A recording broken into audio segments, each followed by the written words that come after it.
Good morning, everyone, and welcome to the Mac and Jack Sports Show, our Sunday edition, This Week in Sports.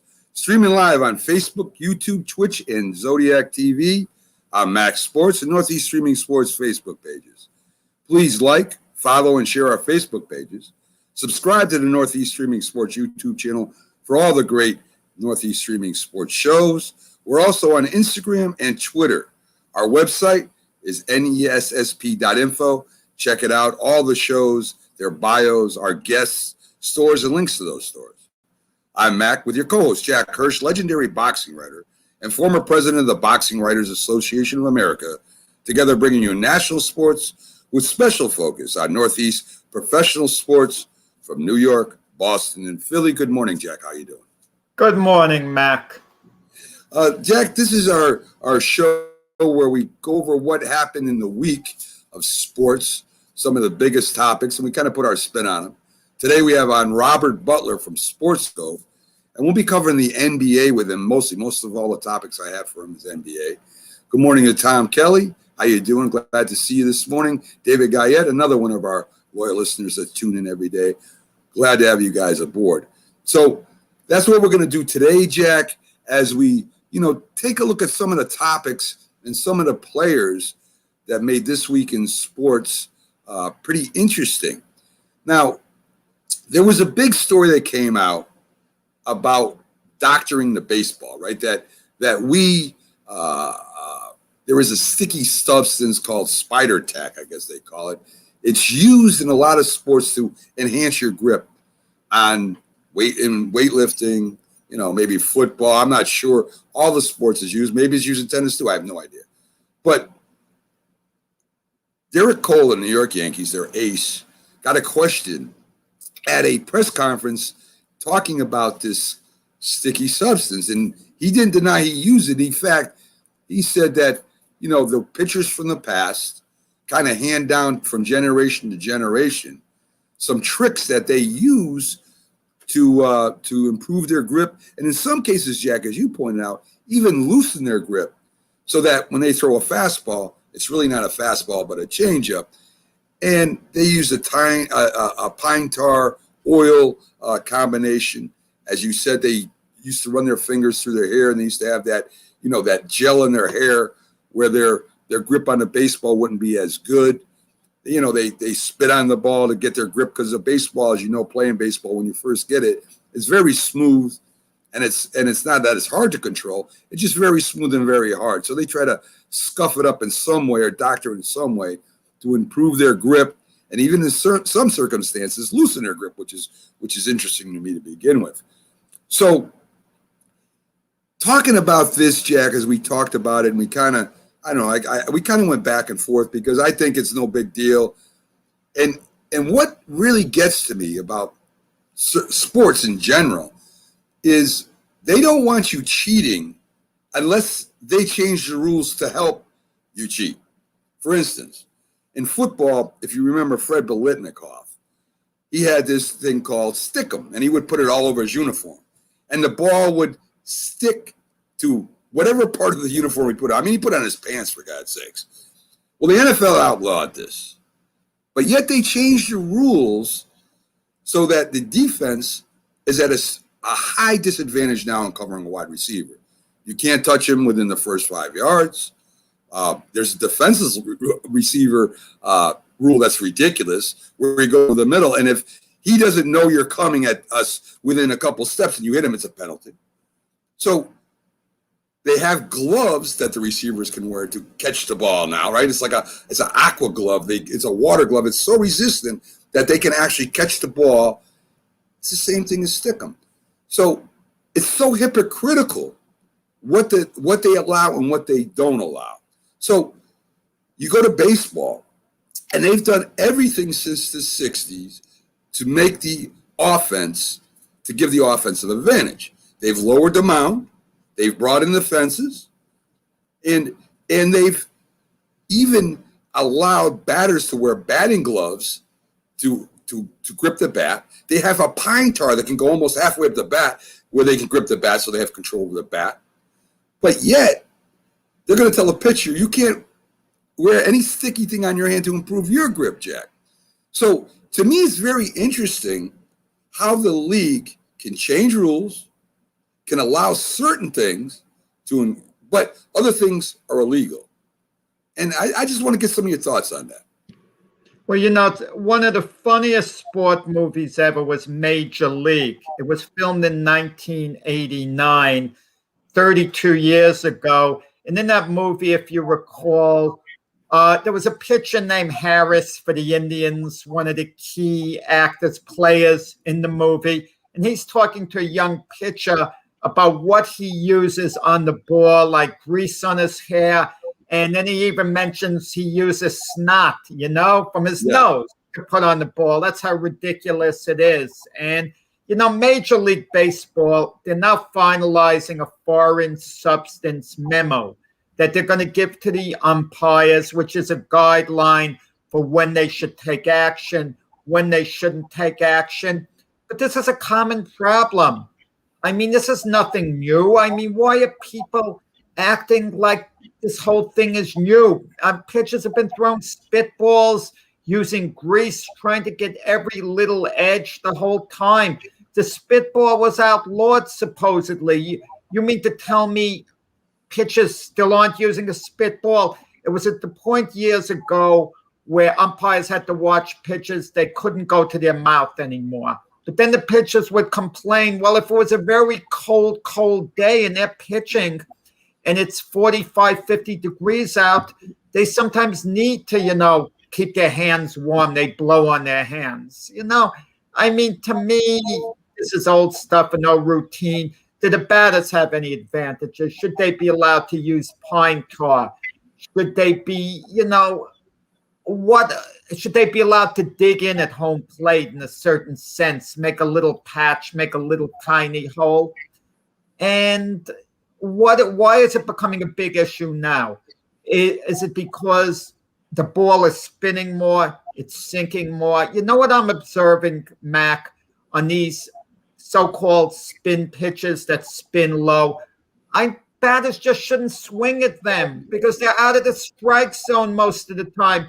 I'm watching the Yankee-Philly game yesterday, and I'm so frustrated with Aaron Judge. With 2 strikes on him, he swings at a pitch outrageously low for strike 3. And listen, I'm not in the batter's box. It's a whole different thing in the batter's box. You have to make a quick decision whether to swing or not. So I hate being critical. But the moment the ball left the pitcher's hand, I mean, I could tell watching on TV that they're way low. And like, what's he swinging at? It's like futile. The ball, was way low from the outset. So if these pitchers are really spinning so low, let the batter show better plate discipline, okay? Because you know what I noticed, and I like to see stats on this, the majority of strikeouts when a batter swings, okay? I would bet if they had stats, those pitches are not in the strike zone. Those pitches would be a ball. I agree. So I think batters just have to use better judgment, better bat control. And I think that's what the problem is to a large degree. And you know what really blows my mind, Jack, right? Is that all this analytic talk and is supposed to help everybody out. And before all this, and I listened to a couple shows that have prior pitchers and hitters on them. And what they used to do, they used to have meetings and they would go over each pitcher in a series. Now, this was on offense, right? And they would say, this guy throws a nasty splitter, right? And when he gets up 0-2 on you, he's going to throw it low. If it's at your knee, don't swing. It's going to break down. This is his pattern. And on the pitching side, they would have meetings on all the batters, what they would swing at, what they won't swing at. Somebody who watches the ball more, it's good to throw a first pitch strike, and other batters who swing on the first pitch thinking they have to throw a strike. So they would have meetings. They would get together before a series on both sides of offense and defense with the catcher and with the hitting coaches, and they would go over these things. And I wonder if they're still doing that, Jack, because it seems to me when you have a pitcher that say Jason DeGrom, he's Jacob DeGrom, he's coming at you with fastballs and he's got a nasty slider.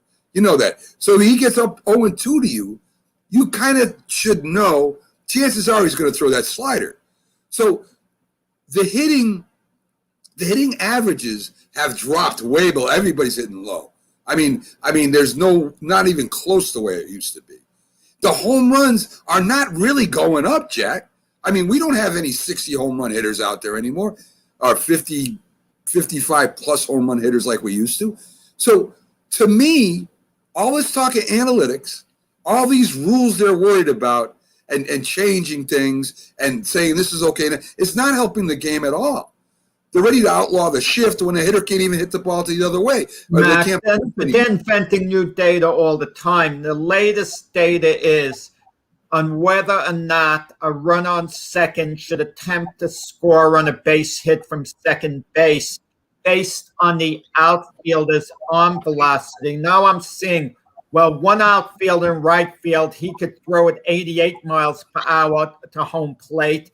The other in center field, 89 miles per hour. But the field in left field throws at 82 miles per hour. So only tried to score on the guy in left field because his arm velocity is a little less. It doesn't take into account accuracy at all.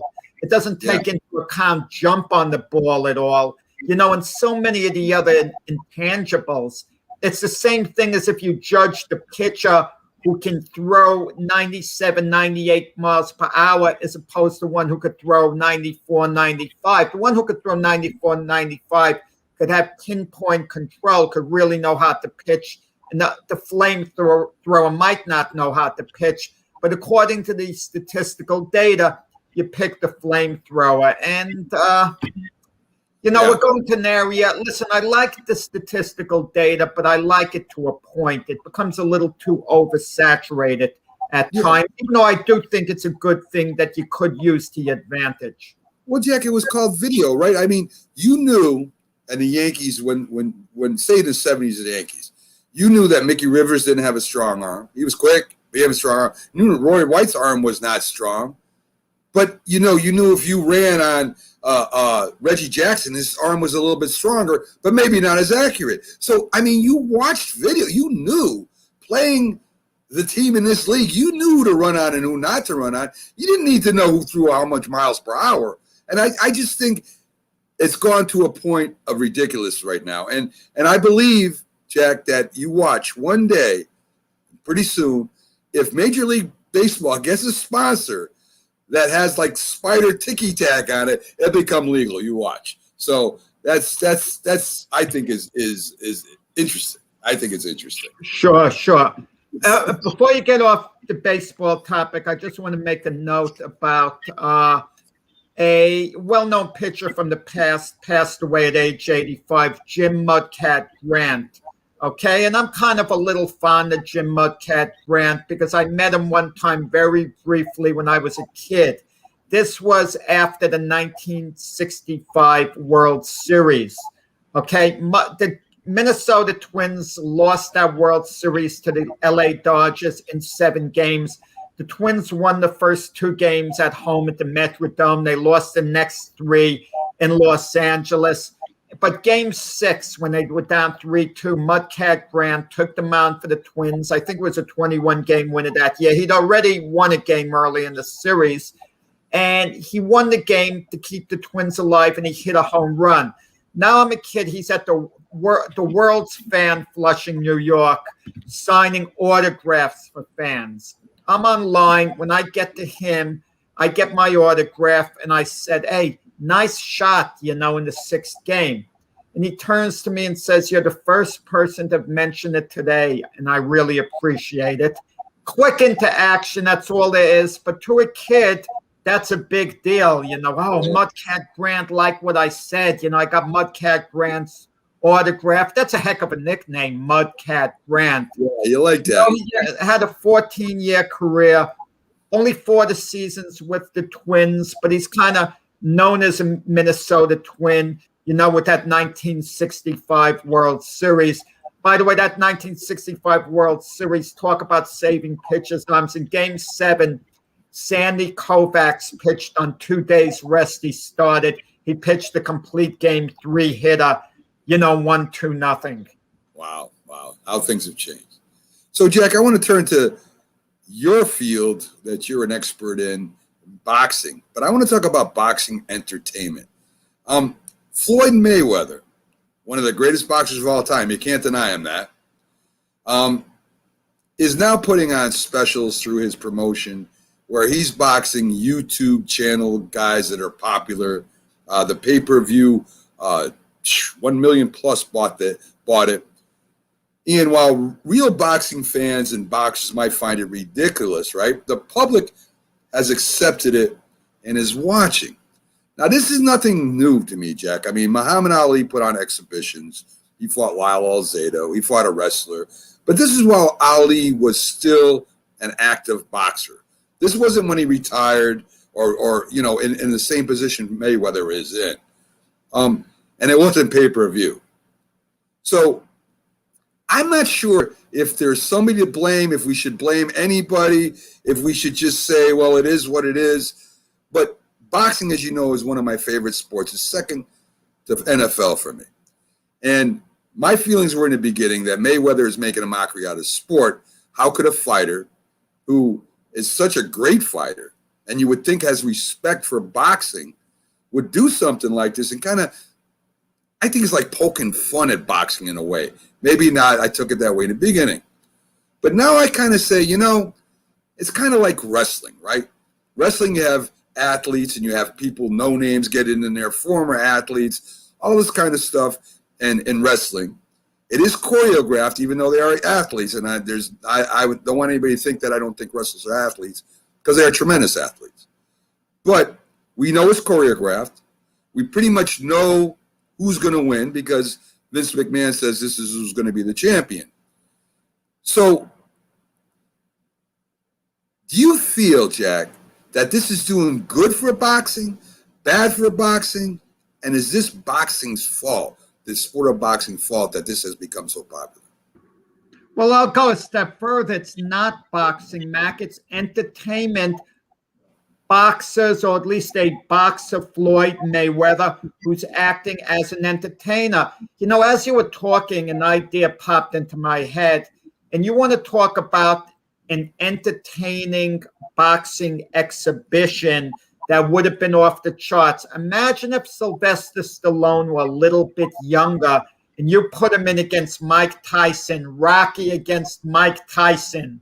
Okay? Can you imagine, you know the amount of people that would buy that and would start taking it seriously? Listen, Floyd Mayweather called it legalized bank robbery, what he just did. He laughed about it. It's an exhibition. It's nothing to take serious. Are they sparring for real? Yeah, they are. They are sparring for real. Are they punching for real? Yeah. If one guy hurts the other, they're supposed to let up? Yeah. Of course, Floyd Mayweather went against a YouTube guy called Logan Paul, who'd had one fight before and he lost it. He acquitted himself well, Logan Paul, for a novice, And Floyd Mayweather's 44 years old. He was never a hard puncher, even in his prime.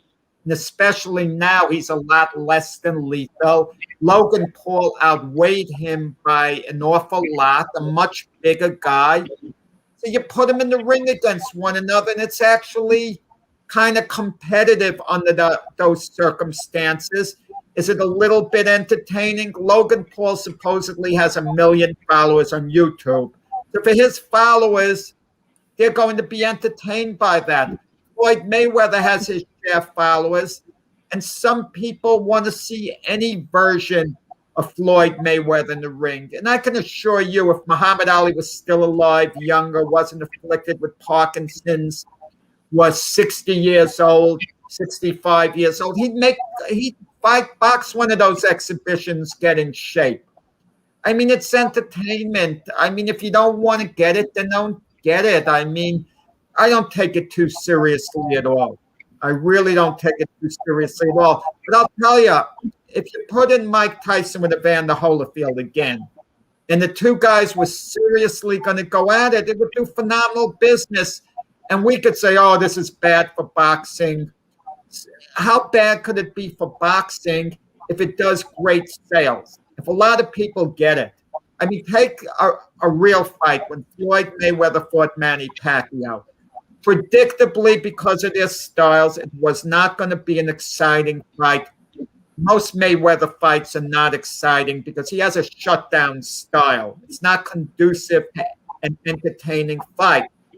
That got about 4.6 million pay-per-view buys at $100 or so a pop. And people were claiming they were ripped off. Yeah. They were claiming how bad it is for boxing. But guess what? If they had a rematch a year or two later, the same people would have been back getting it. Okay? Yeah, so come on. You know, it's not bad for boxing at all. You can argue in some ways it's good for boxing in some ways. But I don't compare it to boxing because it's entertainment. And if you look at it, like I said, strictly from an entertainment value, who cares? Let Floyd do what he wants. I didn't get it. I mean, you know, and when I got up the next morning, I checked what happened.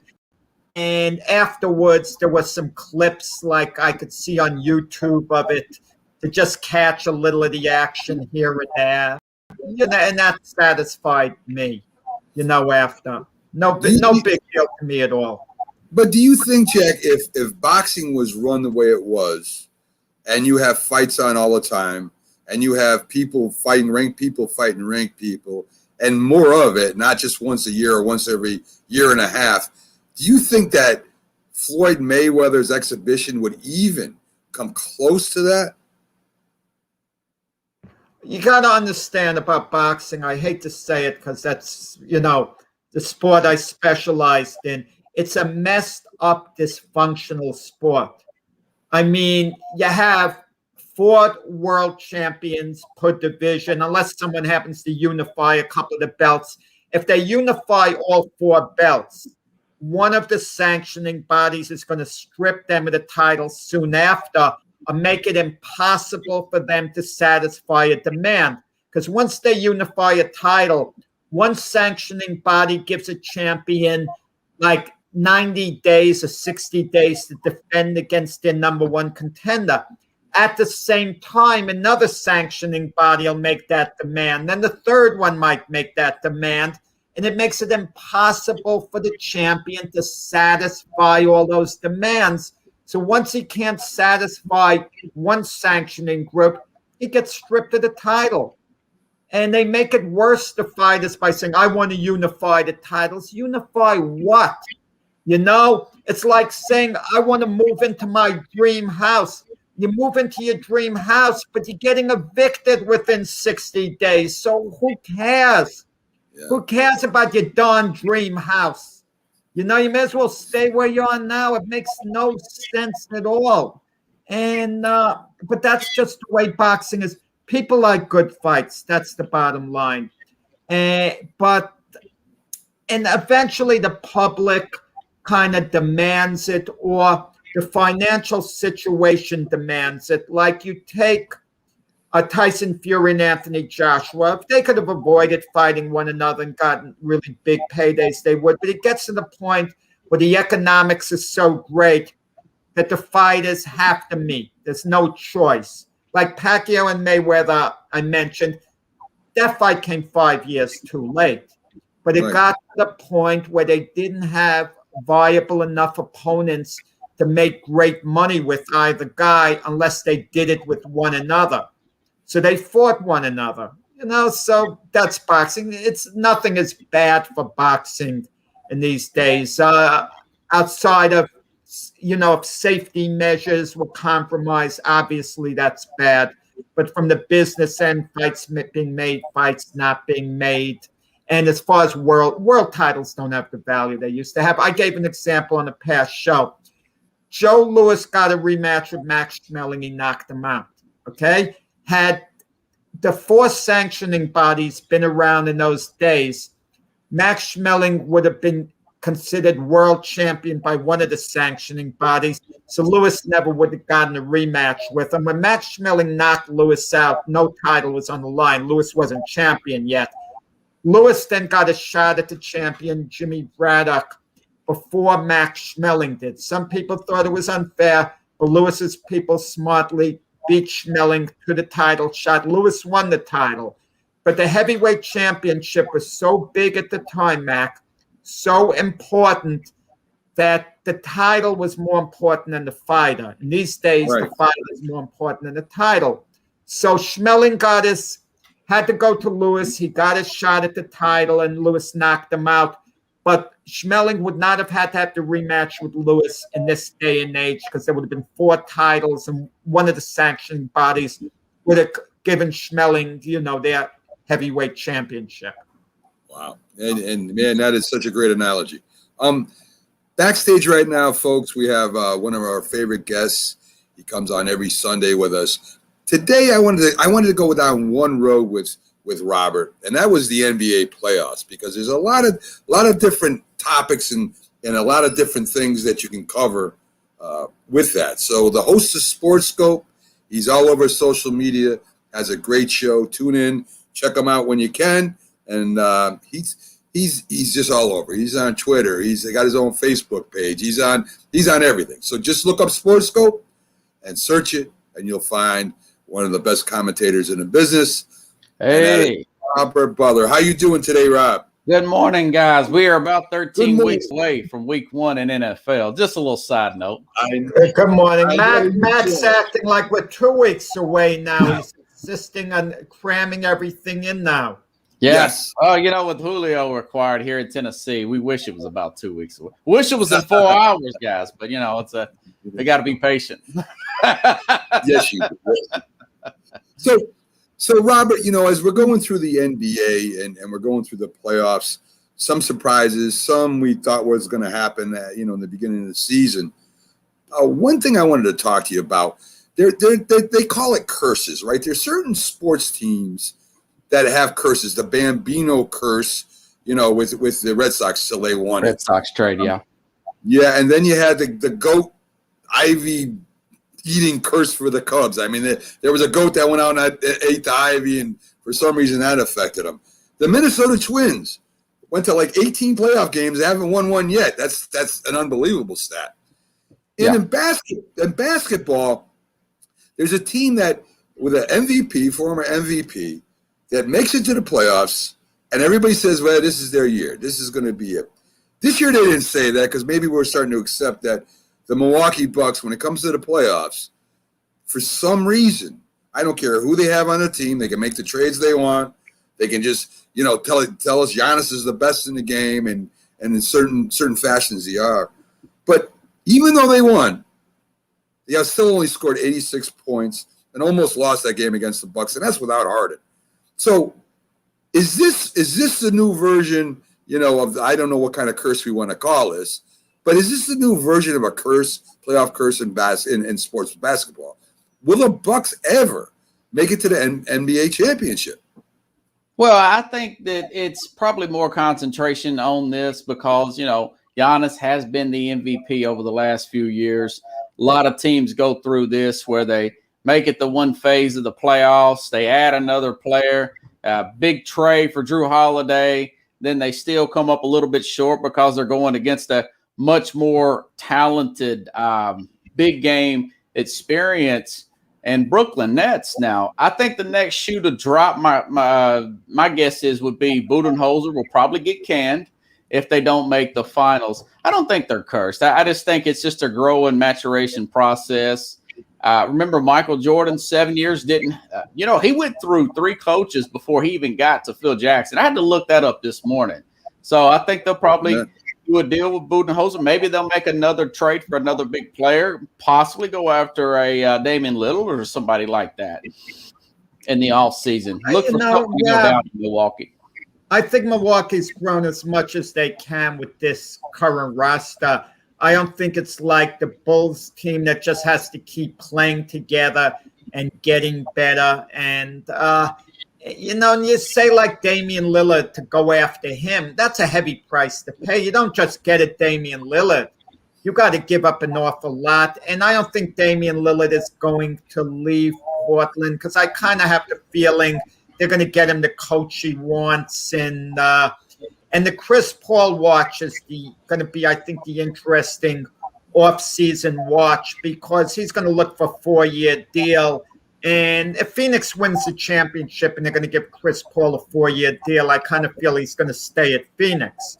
But is it wise to give Chris Paul a 4-year deal? And if so, I mean, wouldn't he be ideal for Milwaukee if they needed an add-on?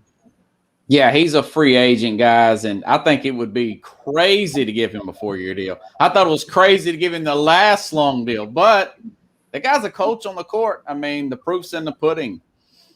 With Paul, I mean, he's uplifted this team way farther than I think they could go in Phoenix. Yeah, listen, I think Phoenix is my pick to win the whole thing, so I'm pretty happy with them right now in the beginning of the year. Embiid. Now, Embiid is very interesting to me. I mean, there's been talk that sometimes he doesn't play, and this was last year, that he doesn't play up to his potential and that he kind of is passive and he has these injuries and everything. But when Embiid's on the court, I mean, who can stop Embiid if he's healthy, and he's not all the way healthy right now? Yeah, the man is an athlete. Not only is he strong inside on defense, not only can he take it to the hoop, but he's got a nice shot too. He's an athlete. Who in the league? And I'll put him up against anybody right now currently. I mean, could Durant stop Embiid? Could LeBron James stop Embiid when he's healthy? I don't think anybody right now could, Robert. Well, I think that meniscus tear may stop Embiid. He's grimacing. He's got a bummed ankle now. He's probably overcorrecting or whatever you want to say, overcompensating for that knee injury. But you know something, guys? I think the team is feeding off that. He is playing through that pain.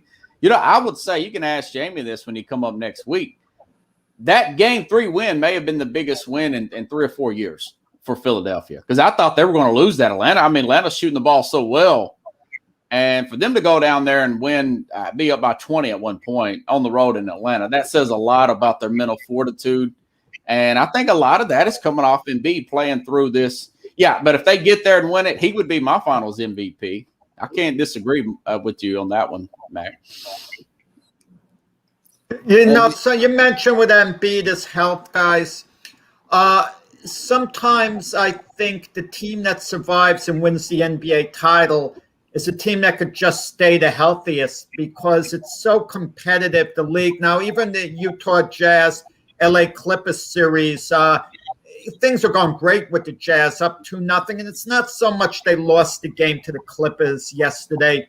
No one's surprised, alarmed at that. But to hear that Donovan Mitchell has, ankle pain, that he's kind of struggling, and he's, and it's a question of how much pain he could endure while he plays. That's a concern to me. Yeah, it's a battle of attrition, guys. I mean, Chris Paul had that shoulder injury. Now that seems to be vying well for him. They could very well be the favorite now in the West, that Phoenix team. But I tell you what, if the way Mitchell was playing and the potential of them getting Mike Conley back, I was leaning heavily on Utah. And he still may be okay. He thinks he's going to be able to play the next game. We'll see. We know he was coming back from injury. They're not the same team without Mitchell. They will lose this Clipper series if Mitchell can't continue. You see, some teams have guys that can step up if one of their superstars goes down. But, I shouldn't say some. I'm sorry. The only team I think that could step up would actually be the Nets because they have a big three as superstars. I think even if Harden didn't come back, Durant, Irving, and if they're complementary players who are very, very good perform, they could win an NBA title. But if Donovan Mitchell goes out, they couldn't do it. Could the Sixers conceivably could. Phoenix, if Devin Booker went out, for example, they wouldn't have a chance. Look, we saw what happened with Denver losing Jamal Murray, the way it caught up to them in the playoffs. Yes. I just feel for the most part, these teams are one injury away from going from a title contender to, exiting the playoffs pretty quickly. Yeah, guys, that's why I think that they gave the MVP to Joker. I thought that once Jamal Murray went out, that they would be like a 6-7. They would be down there with the Lakers, and they end up getting that really high seed. Joker put him on his back, ran out of gas, and I think, was it Will Barton? They had another key player out too as well. Denver's lucky to be there. And, battle of attrition right now. I'd say Phoenix. But, Chris Paul's been hurt every year. So who's to say he won't get banged up the very next game? Well, what's interesting to me, and this is a little off topic from what I said to you, is the Clippers are very strange to me, right? I mean, they go there and they pretty much get handled the first two games. And it's like they wait till they're almost out of it before they really start playing basketball. Last night they had a great game. They played a great game. And it's weird how they get down 2-0 or 3-1, and then they decide to kick it in. I don't understand what the urgency level is with them. Do they have to get knocked out before they get – do they have to get off the canvas and win the game all the time? I don't understand the dynamics there at all, Robert. It's just that lack of chemistry and communication. I think it was Colin Cowherd talking about Kawhi Leonard is such a quiet guy that he lacks that leadership skill of a guy like a Chris Paul. The talent's there, one of the best two-way players in the league, but when your best player is quiet and the coaching can't quite – and if you guys saw the lineups, he's changed the lineups more than any coach, Ty Lue, with the Clippers. And of all the coaches, I heard that stat the other day. He's still trying to mesh all this talent together. Steve Ballmer, very outspoken owner.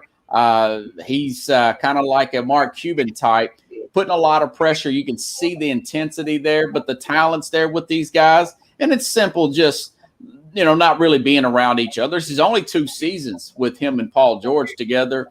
They've already went through Doc Rivers. It really wasn't them. Maybe it was just the talent didn't mesh well. And they're trying to find somebody that Kawhi trusts, that communicates, to keep everybody on the same page.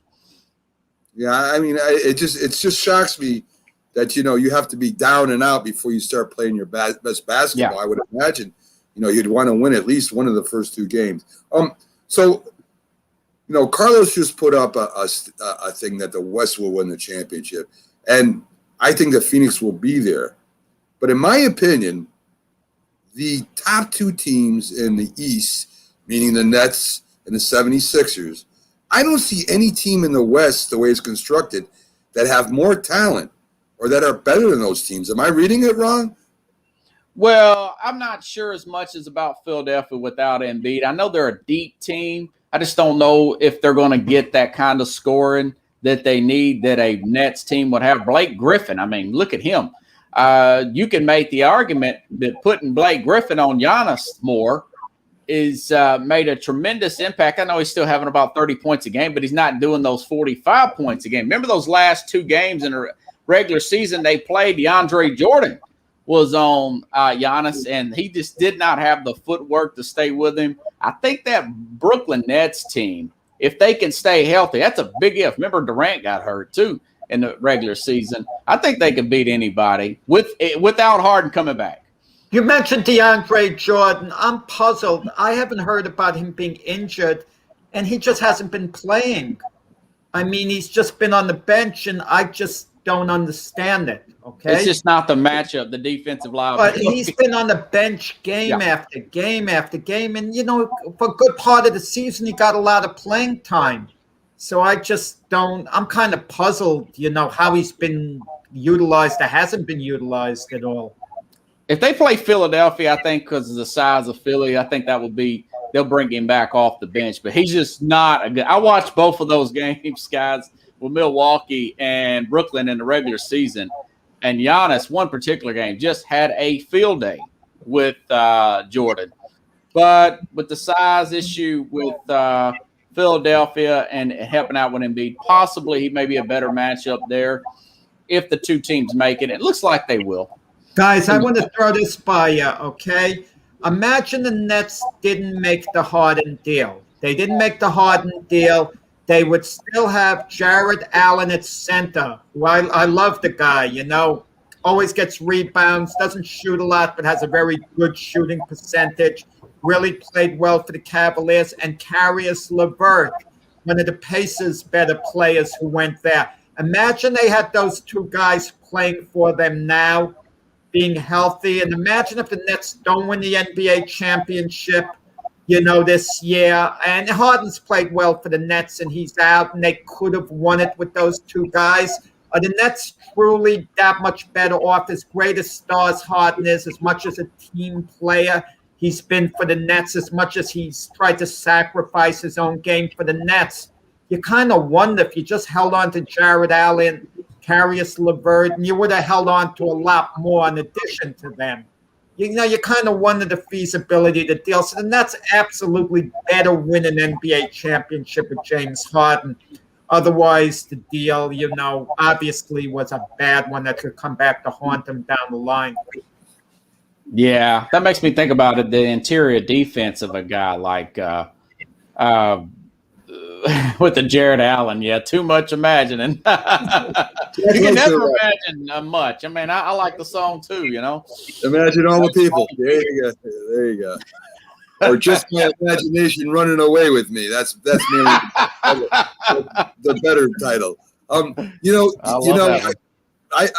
think that the biggest problem to me with the NBA today, and I know it's totally run different than it was when I was really watching it in the 70s and 80s, is that the teams to me and the fans of the teams and organizations aren't patient at all anymore, right? I mean, you always had a battle of attrition.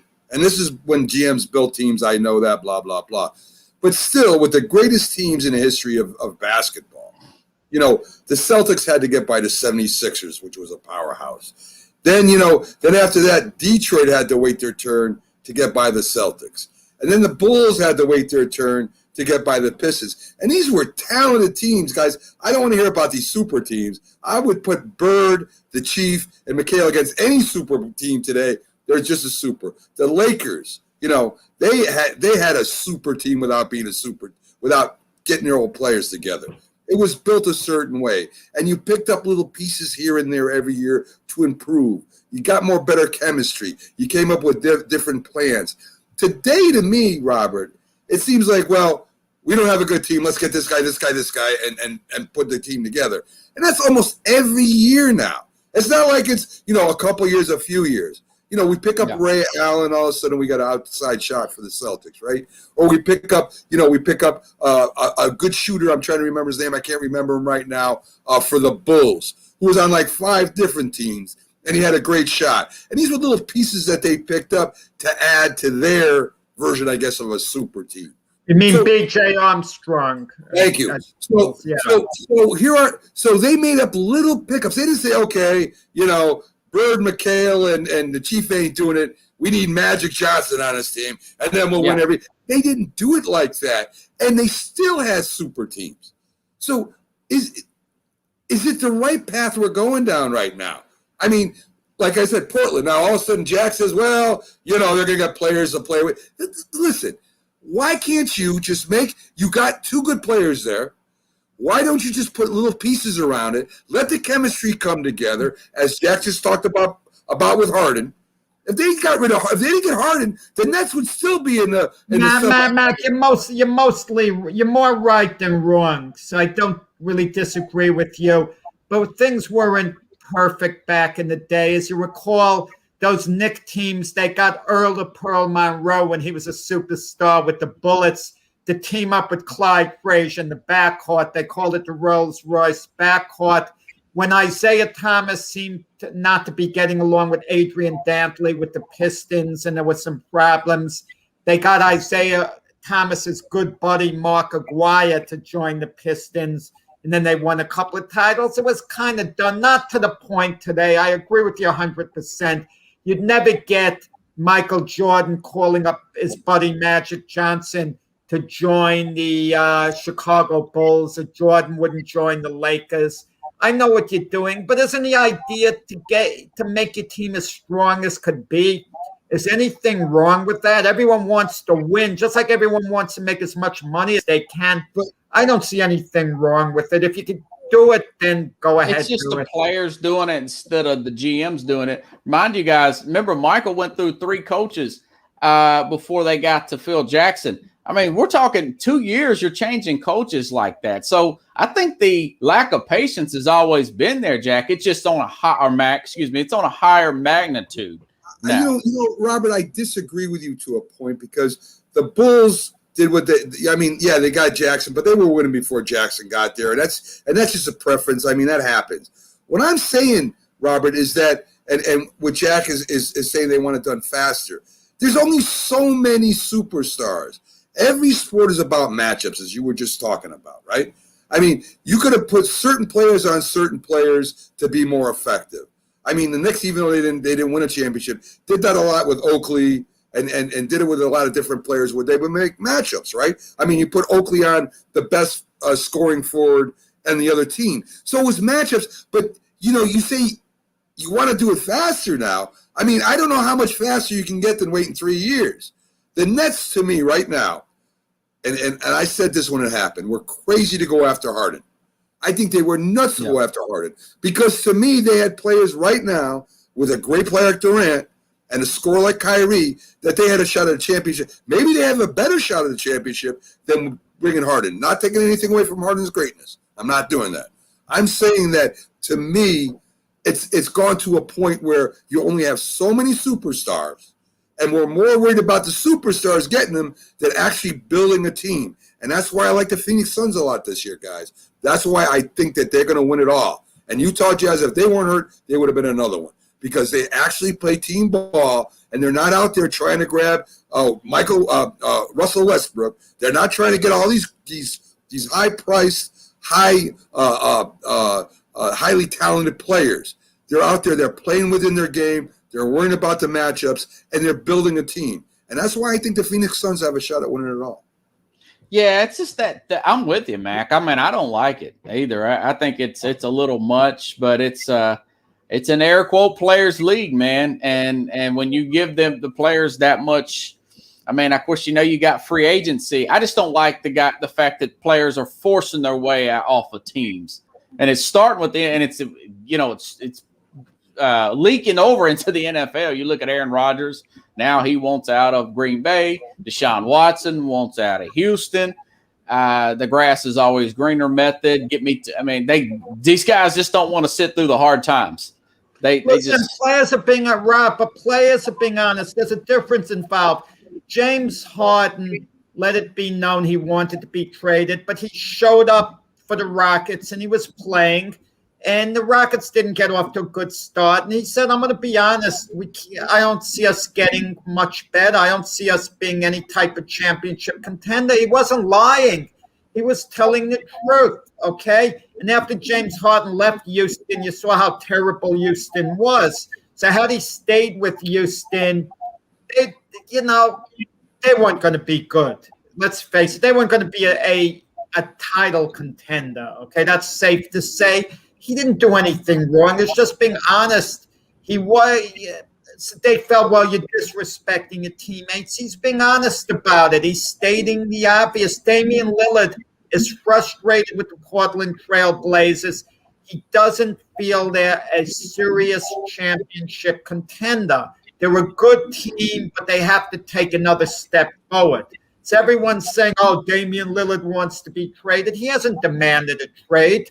Now, if they called up Damian Lillard and they, tried to trade him to, let's say, the Philadelphia 76ers, for example, the LA Clippers, I don't know whether you object or not, but they want to take the next step.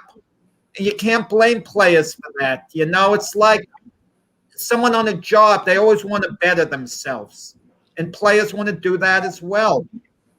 Only thing I can think of, guys, is the CBA make it a penalty on the player. Like if a player's under contract, if that player's under contract, make it some kind of penalty against their salary if they demand a trade. Of course, the the pushback will say, well, what about if a team trades a player? You know, so it's kind of a catch-22 a little bit. Well, the biggest problem to me, and this is one of the things that I really, really don't like. When the Celtics didn't win, they worked harder and they picked up a couple pieces. I mean, Larry Bird started working out for the following year, right after the day after the game. He's running laps. He's getting in better shape because he knew he needed to be in better shape to win a championship. And they picked up Ainge, and they picked up a couple players that could help the team. See, how can you root for and this is the Jack too. How can you root for the Brooklyn Nets when the Brooklyn Nets aren't the Brooklyn Nets? They're pieces of a puzzle that they threw together that may or may not be there next year or the year after. So you really aren't rooting for the Brooklyn Nets. You're really rooting for Durant, Kyrie, and you're rooting for Harden. That's who you're rooting for. You're not rooting to root for Kyrie. I'll admit it. I'm a Nets fan. You're not.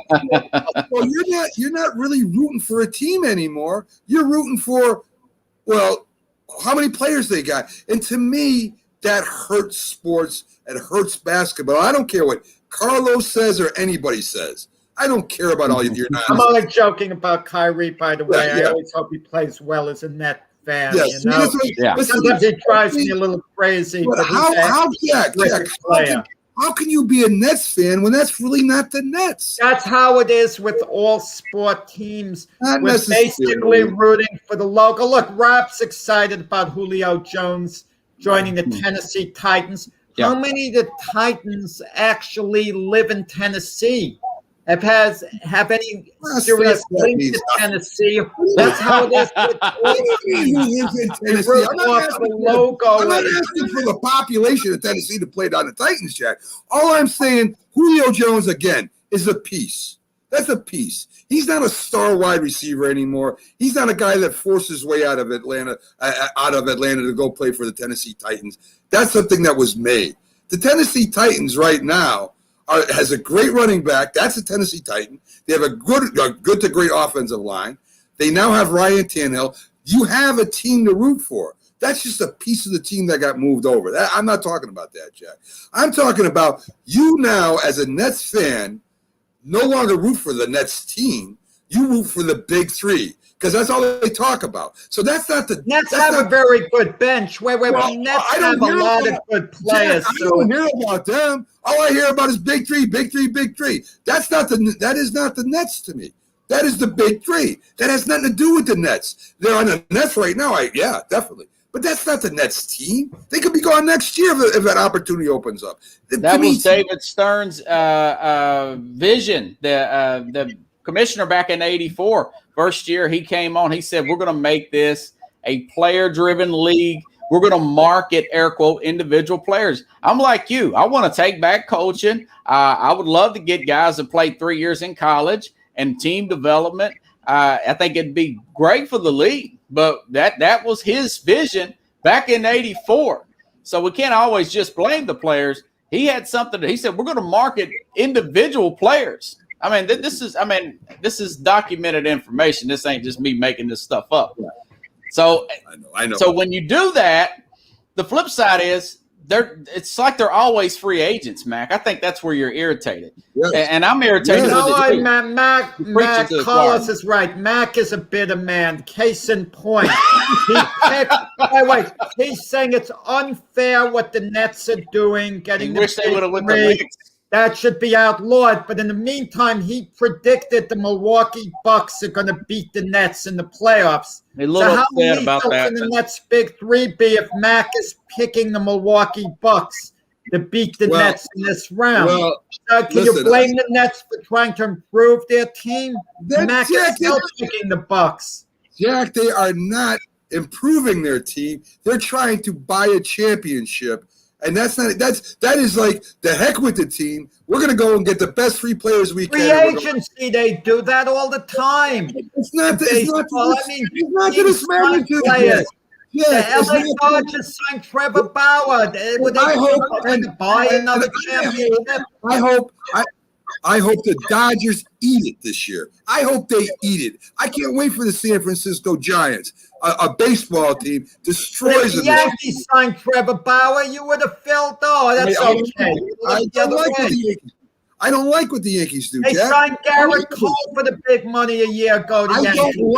I don't like what the Yankees do, Jack. You know that. I've said that 100 times. I don't like what they do.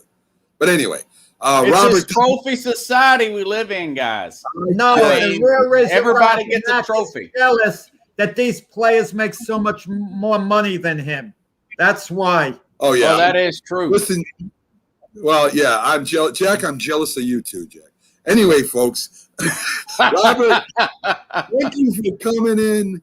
We appreciate having you, and every week you bring a little pizzazz to the show on our Sunday edition. Man. So, have a great Sunday, Robert, and we'll see you again next week. Cheer up, guys. Mac, 13 weeks away. We'll be in I know. Okay, and remind Mac next week they're 12 weeks away. I will. We got all the way to 1. Things. You need those reminders. Yes. Okay, Robert, have a good one. Take care, Rob. So there you go, folks. Robert Butler always adds a little bit of fun to the show, a little bit of controversy, but me and Jack need no controversy. It just torches us even a little more.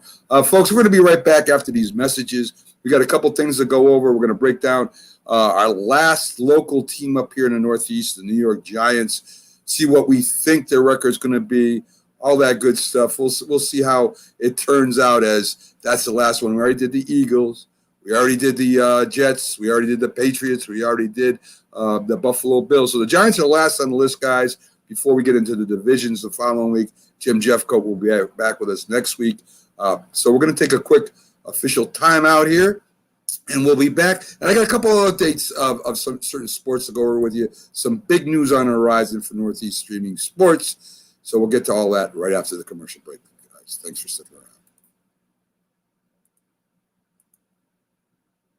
If you served honorably in our nation's armed forces and you're looking for a way to continue serving your fellow veterans in your community, then join AMVETS. Each year, AMVETS members volunteer millions of hours at VA healthcare facilities from coast to coast, helping to improve the lives of their fellow veterans through the VA Voluntary Services Program. AMVETS posts and departments also participate in a wide variety of community service projects, ranging from Americanism in our schools to supporting the Special Olympics and Boy Scouts of America. If you no longer wear the uniform today, you can still serve through the AMVETS by joining today at amvets.org. Hi, Grandma. What's for dinner? Hey, honey, I'm making stew tonight. Ooh, can Nina come over? I'm not sure about our new friend. I wonder if there's been any drinking going on. Alcohol at her age can lead to so many bad things. I've been meaning to ask you, what would happen if someone offered you a drink? Grandma? This is hard. She's so young, but I know I need to talk to her about it now before someone tries to give her alcohol. If anyone ever does offer you a drink, I want you to say no. I have too much respect for my family, and I don't want to get in trouble. Okay.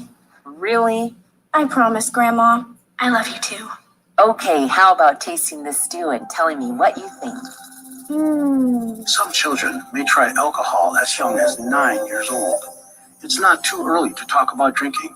For tips on how to begin the conversation, visit underagedrinking.samhsa.gov. That's underagedrinking.samhsa.gov. This message brought to you by SAMHSA and this station. When you hear the word asthma, you probably think of shortness of breath, coughing, or inhalers. Lots of things can trigger asthma, but the fact is that asthma doesn't just attack, it can kill. But with proper medical management, asthma is controllable. If you experience shortness of breath, wheezing, tightness in your chest, or persistent nighttime coughing, you may have asthma. See your doctor and get the facts. You'll breathe easier. For more information, call 211 Info Line. A message from the Connecticut Department of Public Health, keeping Connecticut healthy. If you talk and they will hear you every single time. Oh, we're getting killed. Yeah, well, Kyle's not here. How come? Kicked off the team. Didn't Tim tell you? Kyle and some other kids got caught drinking beer in the park a couple of nights ago. Really? Yeah. Zero tolerance. He's out for the season. Come on, it's a first offense, right? That we know of. But why should that matter? He knew not to drink. I've made it clear to Matt that's what we expect from him. What have you said to Tim? Nothing really. You know, a lot of kids try it at this age, so. Yeah, well, a lot of kids don't try it too. I'm not saying that Matt's gonna be this perfect kid, but if I don't tell him what we expect and why he shouldn't drink, how's he gonna know? You think kids that age really listen? They never admit it though, but they hear more than you think. Talk. They hear you. For more information about talking with kids about underage drinking, visit underagedrinking.samhsa.gov.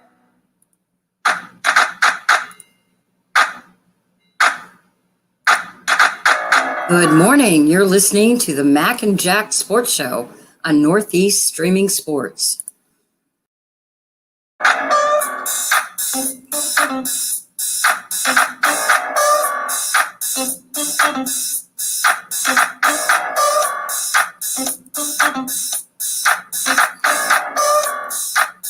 Good morning, everyone, and welcome back to the Mac and Jack Sports Show. This is our Saturday. Jack. I got my day behind already. This is our Sunday, This Week in Sports edition. We'll be getting to previewing and kind of taking a look at the Giants season here. It's the last of our locals. After that, folks, we're going to be going division by division. So the people outside here, the local area, don't worry. We'll be getting to you, too, in the upcoming weeks when Jeff Coate joins us next week. I want to make a couple announcements really quick, folks. The team, semi-pro team that we've been following, the Triborough from the Triborough League, that's the Connecticut Falcons. They will be going up against the Brooklyn Bengals today at 12 o'clock in their playoffs. We're wishing them luck. We'll be talking to them, the head coach of them on Wednesday. I think it is Wednesday at 9:30, I think, Jack. We'll be having him in and talking to see what happened. And hopefully they get their first win of the season. We will also, which is pretty exciting, be covering the ECFL, folks.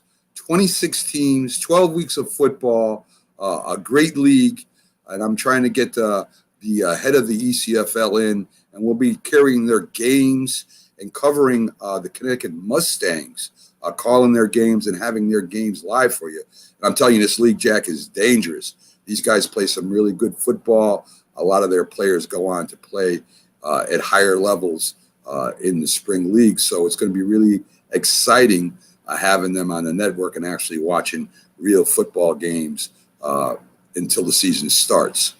So go ahead. Did you want to say something? I look forward to it, Mac. I look forward to these guys are pursuing their dream, and they play a lot better quality football than people would imagine. You'd have to watch it to see it. Yeah, and the network over there at the ECFL is run sort of like the ESPN from pro football. The big boys, they run it the same way. They have a sports desk and they cover all the games at once. They cut in and out. It's really, really exciting to see. As I said, we are on Northeast Streaming Sports, a great little network that has a lot of different shows, and we'll be having live coverage coming soon.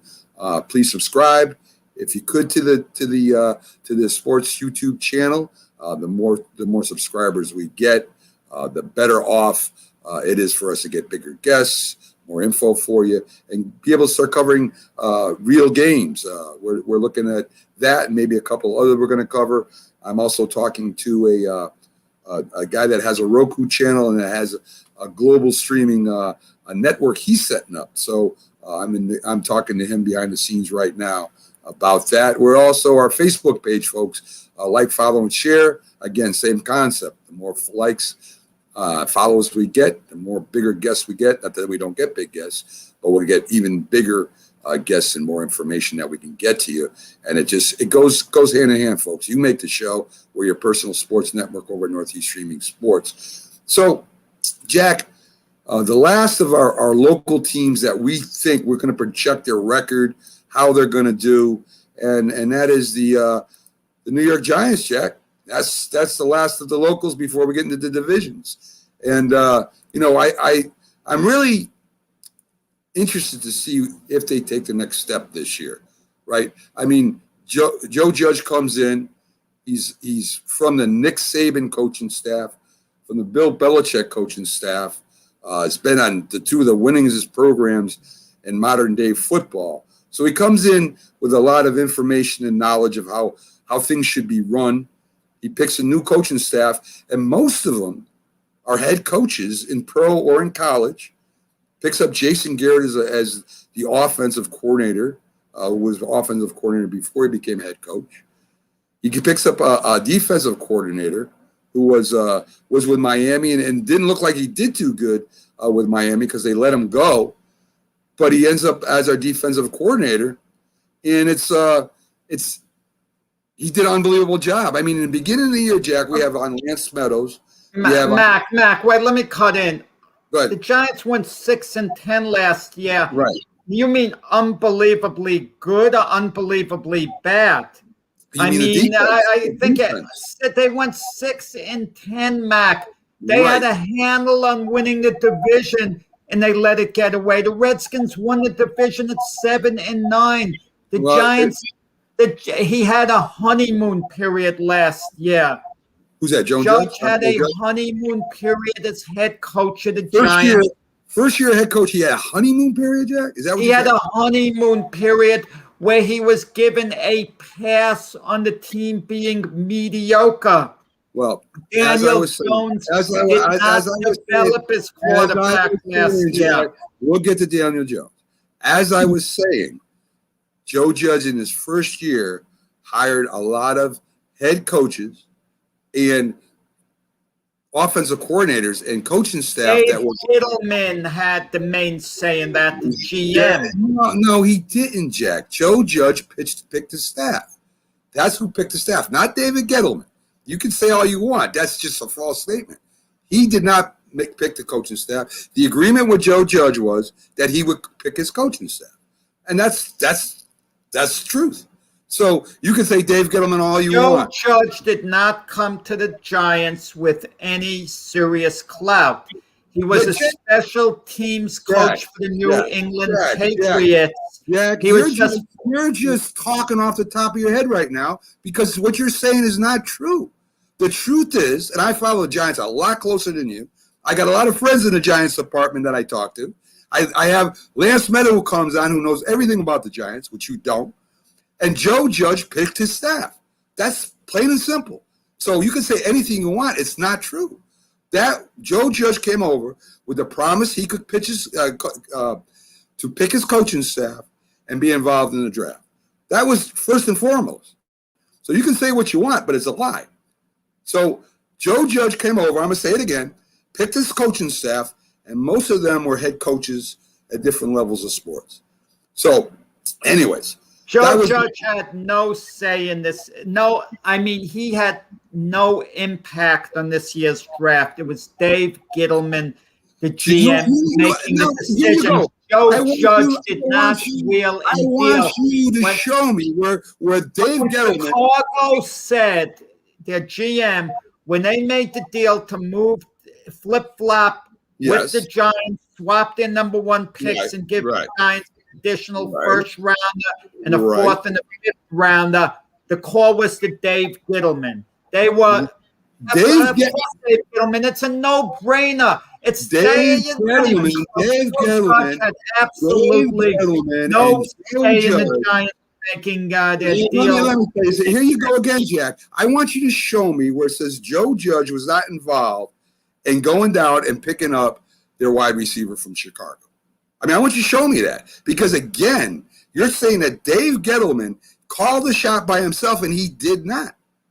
Joe consulted people. I'm sure he spoke to Joe Judge, got his feel what they needed, and I'm sure this like he did with other people in the organization. I'm sure, Jack, that not only did Joe Judge was consulted, so was Jason Garrett, and so was the other coaches, as it is said. That he has said in interviews, and I guess if he was wrong, Dave Gettleman would pretty much, rebut what he said, was that with all the picks, he consults with his coaches, and then he consults with David Gettleman. So, I mean, he consults with himself. You're arguing with me. Okay, listen. All GMs, listen, they consult with their coaches. They consult with the scouting department. They Of course. consult with the key people in the organization. All GMs do that. But the decision was entirely Dave Gettleman. And Dave Gettleman was in so much hot water over there with the Giants because they were ready to get rid of him. And the fans wanted to get rid of him. That was a media perception that was created. He did extra. No, that the owner said this, Jack, not the media. The owner came out and said, if the draft and this isn't going better, that the GM was on thin ice. That was a quote from him. I never heard that, Mac. I don't know. I don't know. Well, you're making things up, Mac. Yeah, that was never said. You're not going to find that anywhere. I'll find it. I'll find it, especially Mac, you heard someone told you that, Mac, and you're taking it as gospel. Especially you calling me out. I will definitely. Mac, you were hanging out with your friends in the corner talking a little football, and one of them said that, and it stuck to you. Anyway, Jack. This got off to a great start. Anyway, I didn't argue with you about your Jet thing, but you want to come and argue with me about the Giants. The Jets, yeah, I couldn't defend the Jets, Mac. Okay. So I have to go after the Giants. Are we going to get back to this review, or do you want to keep arguing about whether Joe Judge had any say or whether he built the coaching staff or was Dave Gettleman? You want to continue this? Okay. So anyway, again, the first year of the Giants, Joe Judge does these things. And Daniel Jones, his rookie year, showed a little flashes, right? He broke a couple rookie records, set a couple rookie records. And we had a lot of hope that Daniel Jones would build after last year. And, of course, we had Saquon Barkley coming off an injury, where his rookie year he was one of the best backs in the league. He got injured the following year, and he got re-injured again last year. So we were without Saquon Barkley. They really thought, and as Lance Meadow said, that the offense would be the bright spot of the Giants this first year with Joe Judge. And it turned out to be the opposite. Everybody was worried about the defense. And the defense played well enough to win a few games. And that got away from them. So the defense played a lot better than we thought they would. And the offense played a lot worse than we thought they would. And with Joe Judge being a special teams coach, we thought, as Giant fans, that the Giants' special teams would improve. And that wasn't the case. In fact, the Giants' special teams played a little worse than they did the year prior, where they gave up a lot of big plays on the special teams. So there was a thought there that with the young defense and how bad they played the year before, that was going to be their problem. Well, I'll give Gettleman some credit here. He did some unbelievable moves on the defense last year, right?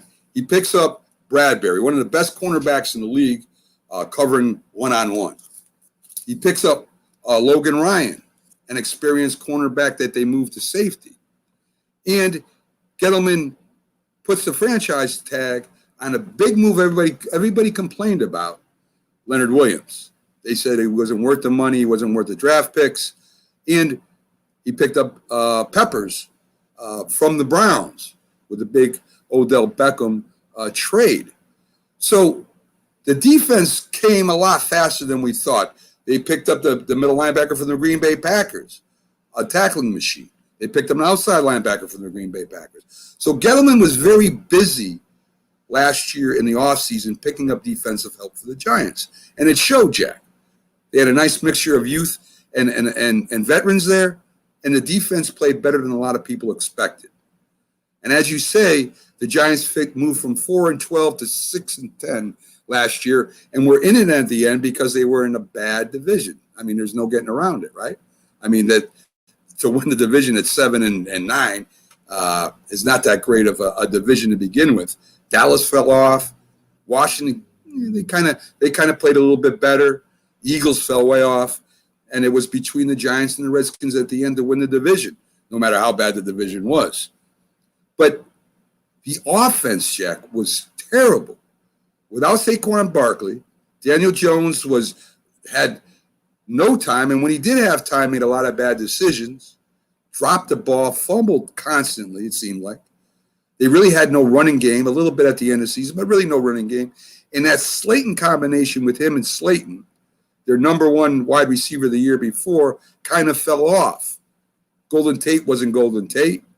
Evan Ingram, who we think is a great athlete but can't catch the ball in big situations, did it again last year, losing a couple games dropping the ball. So last year, as you said, I don't know if you would call it a honeymoon, Jack, but it's his first year. They're going to give him a pass.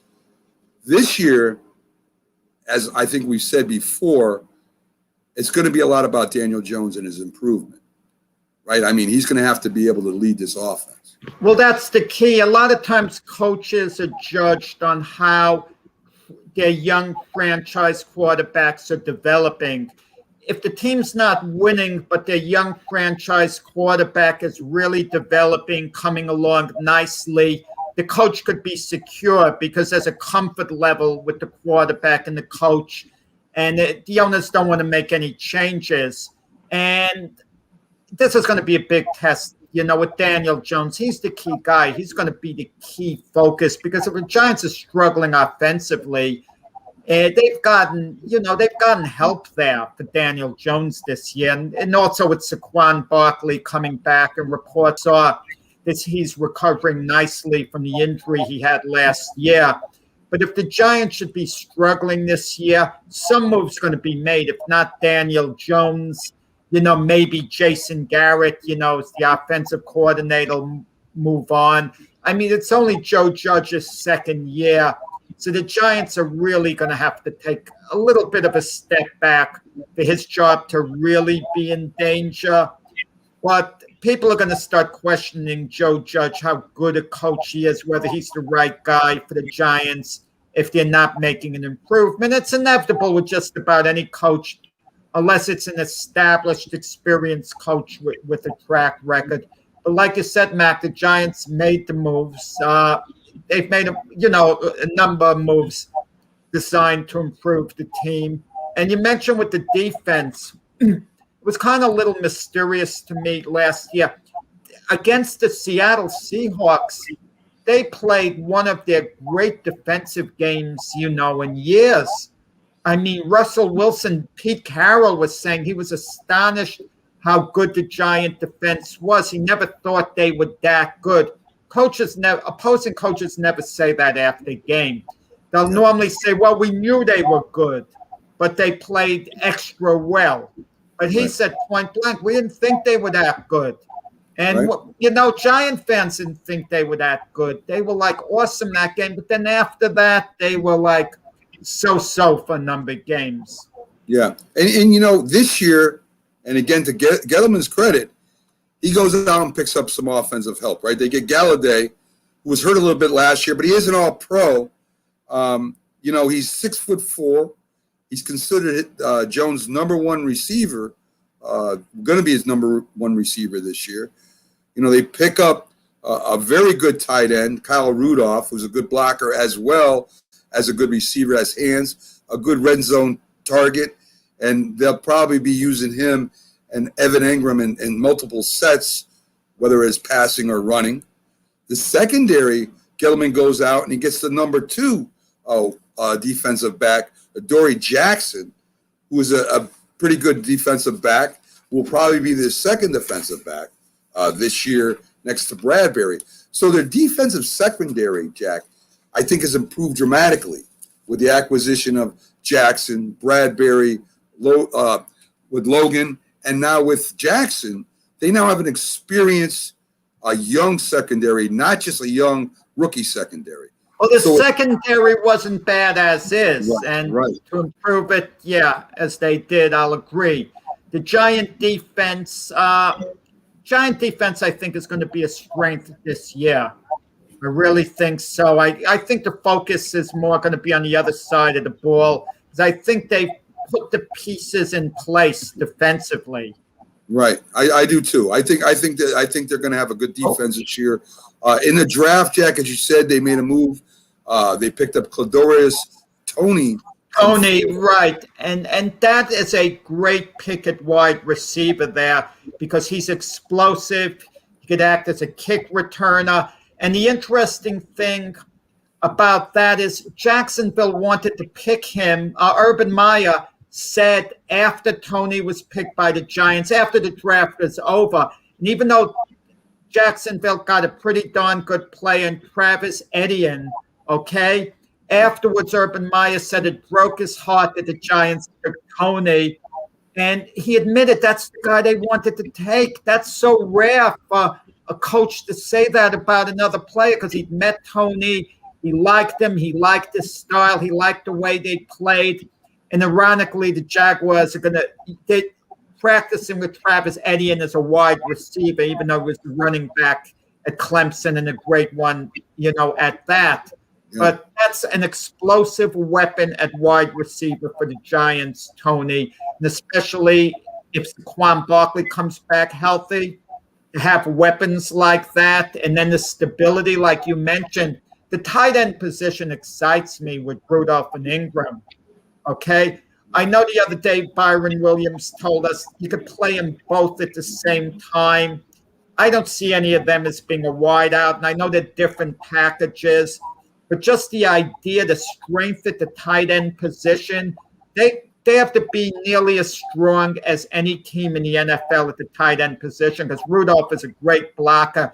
And if Ingram could solve his problem with the drops, he tends to get open and for big yardage for tight end.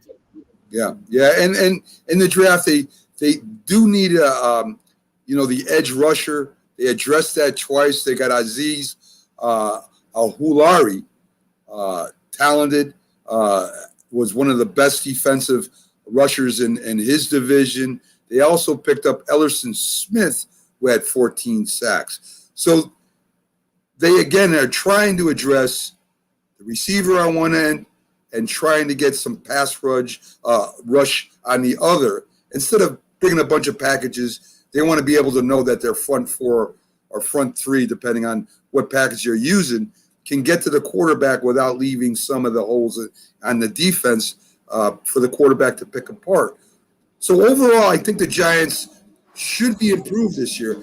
The two keys, Jack, Saquon's got to be healthy, and Daniel Jones doesn't fumble the ball. Absolutely. I agree 100%. Another key is the continued development of Leonard Williams. Okay, when he came out of college, they thought he would be maybe an elite pass rusher. He became a superb run stuffer, but not a pass rusher. With the Giants, he was developing into a really good pass rusher. But the thing about pass rushing, I think the mentality is changing a little bit in the NFL, that you're not judged as much on sacks. Because as fans look at sacks, how many sacks do they have on the season? The media points out sacks. That's like the home run in baseball, the glamour statistic. If you put enough pressures on a quarterback, you pressure him 3 times to throw the ball earlier than he wants to. A lot of times that's better than a single sack. And I think we're starting to recognize that now. And Leonard Williams excels in the area of putting pressure on the quarterback. And also a great run stopper, too. The Giants had, I think it was the 4th best run defense in the whole league last year. So they knew they had to get defensive backs. They know they got to get pressure on the quarterback. And if their run defense can play like it did last year, the Giants defense, as you said, will be the strength. The question marks is offense. And if Saquon Barkley is healthy, Jack, I think the Giants challenge this year for the division. If he's not, it might be maybe 500 season. But we're going to get to that in a minute. We're going to take our last break. We'll be back on the other side, guys. And, I think I was, even being a Giants fan, I was fair as I could be. I'm not going to try and be a homer. I'm going to do what I really think the Giants will do, as I did with every team. And we'll see what the picks come up to. And we'll be right back after this quick message, folks. Let me get this right here. And here we go.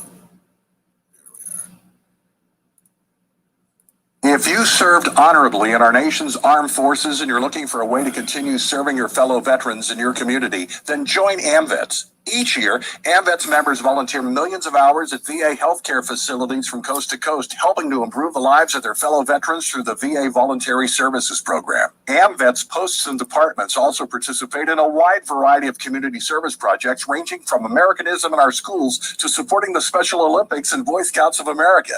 If you no longer wear the uniform today, you can still serve through the AMVETS by joining today at amvets.org. We all make choices. When it comes to alcohol, kids make choices whether to drink or not. Bye-bye. Remember, I'm going to Alex's party tonight and sleeping over. Hey, have a seat for a second.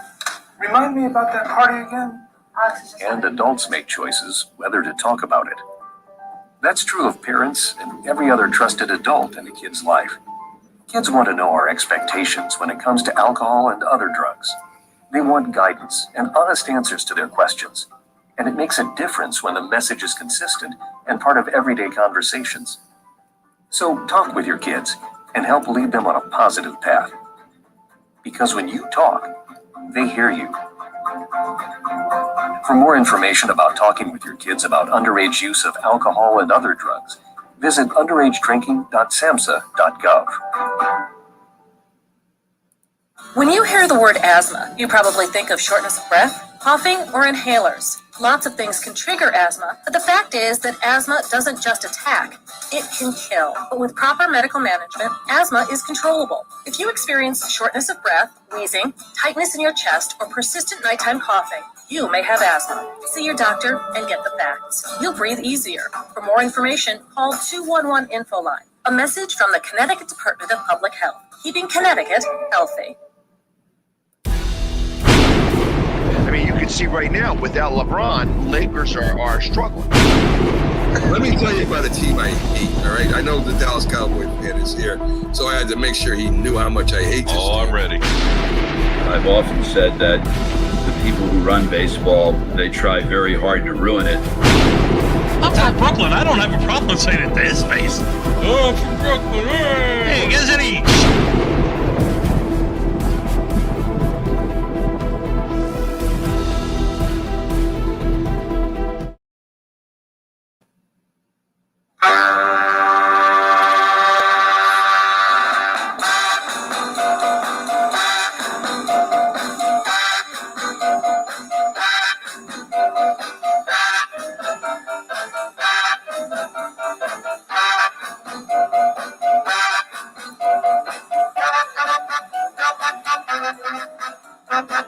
Good morning, everyone, and welcome back to the Mac and Jack Sports Show on live Wednesday through Sunday, 8 to 10 a.m. This is our last day of the week.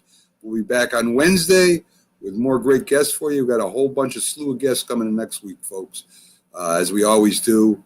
I enjoy it when we have different guests on and our weekly guests to give us some sort of stability too, Jack. But the special guests really make the show as we learn a lot of different things about sports and different stories. I love that. I love when we have Byron Williams and Jim Jeffcoat on, two guys who played at the highest level, in the NFL. And they give Jim Jeffcoat, I kind of enjoy him. Like if we ever did a Cowboys segment, he'd have the Cowboys at 15-2 for the season. So and they would have lost by a field goal in both games. I love the way we're going over the Eagle games, though. Dallas will win this game. Dallas will win both against the Giants, both against the Eagles. Yeah. Maybe he'll throw a bone against Dallas. Like if they're playing at Tampa Bay, he'll say, I'll go with Tampa Bay in that one. Yeah. After Dallas had a 9-0 record, he'll give them a loss finally. Yes. I think he had the Eagles losing their first 10 games or something ridiculous. But Byron is a little more down the middle, a little more, even keel in that sense. Definitely. So this season for the NFC East is a little bit easier than last season, Jack. The schedule's a little bit easier than it was. The teams, I think, Washington's going to be more competitive than they were last year. Dallas, if Dak Prescott is healthy, will be definitely one of the favorites to win the division. And the Giants, again, to me, defensively, they'll be fine. Offensively is where we're looking. And They start at home against Denver.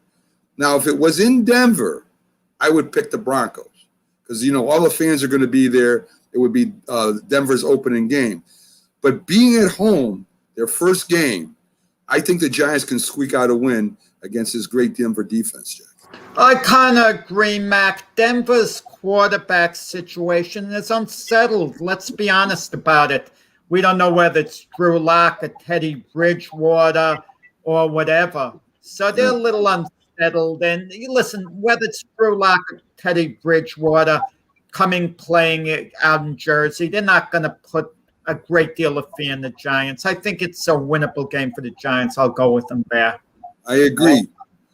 But then they're against Washington in Washington. Washington has a great defense. Their quarterback, Fitzpatrick, could either be hot as heck or cold as heck. But I think playing in Washington in their building, I think the Giants will give them a game. But I think Washington wins that one. It's interesting, Mac. You said the quarterback, Ryan Fitzpatrick. He might not be the starter, according to what Ron Rivera has been saying. He regrets not having a competition last year, naming Dwayne Haskins as a starter.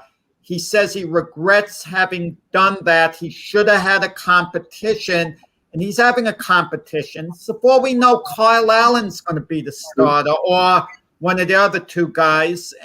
But we would think it would be Ryan Fitzpatrick who would win the competition because he's a veteran who adjusts to any systems very quickly, and he's been around, forever and has had some success. You want to know something? I think the Giants are going to shock the Redskins. The Redskins have a really good defense, but so did the Giants, okay? Close to the Redskins. So I kind of feel they're going, with all their new players additions, maybe shock the Redskins and win there. They've had success in Washington before, and they win that game. Yeah, I think they won both games last year, Jack, if I'm not mistaken. Then they're playing against Atlanta at home. I think this is a winnable game. Atlanta to me never doesn't play up to its potential, and maybe it's because of that Super Bowl loss. I don't know. I can't figure Atlanta out. They got a talented team on offense. They were talented when Julio Jones was their primary receiver. They've been talented on offense all the time. It normally hinges on their defense, and their defense in the biggest games lets them down. So new coach in Atlanta, who knows? I mean, maybe they'll be more aggressive on defense. I don't know. But I do know the Giants at home will be aggressive, and I'll pick the Giants. I'm gonna tell you, the Atlanta Falcons, a team I've heard the last 3-4 years, their window is closing. Their window's closing as if it's still open. It gets to a point, Mac, where the window has to be closed. I don't want to hear that the window's still open, it's closing, but they can still do this, they can still do that. You ever get tired of waiting on a team? You're waiting, and they just don't show up. And this is another game where, the Giants can win. And like the first two games against Denver and the Redskins, I could have had them at 0-2, and I have them at 2-0. And mysteriously, I'm going to go with the Giants, and I'm going to have them off to a 3-0 start. A couple of the games are going to be very, very, very close. And the Giants are going to be maybe the talk of the NFL after 3 games. I'm going to have them at 3-0. Wow. That's surprising. They go down to New Orleans without Drew Brees, Jack. I don't know. I don't know what New Orleans is going to be this year. I don't know if it's going to be, if it's going to be Winston starting, if it's going to be their quarterback that's a running back, tight end / kick returner going to be their quarterback. He played a little quarterback. He did okay. He doesn't look anything like Drew Brees. And Winston, if they can keep his interceptions down, could be a great quarterback, Jack. He really could. He's got the arm. I don't know if he's got the talent and accuracy. So I got the Giants going on New Orleans and winning that game. So I got them at 3-1 right now. Jameis Winston is the only quarterback in NFL history who had a season. He threw for 30 touchdowns and 30 interceptions. He's an interception machine. And if that continues with New Orleans, he's not going to be their starting quarterback. Listen, He had a year on the bench behind Drew Brees. He had a year to correct problems, learn, be humbled, and he's been a good teammate. He's had a great attitude coming to New Orleans. He didn't have to go back to New Orleans. He would have been a free agent. He could have gone elsewhere.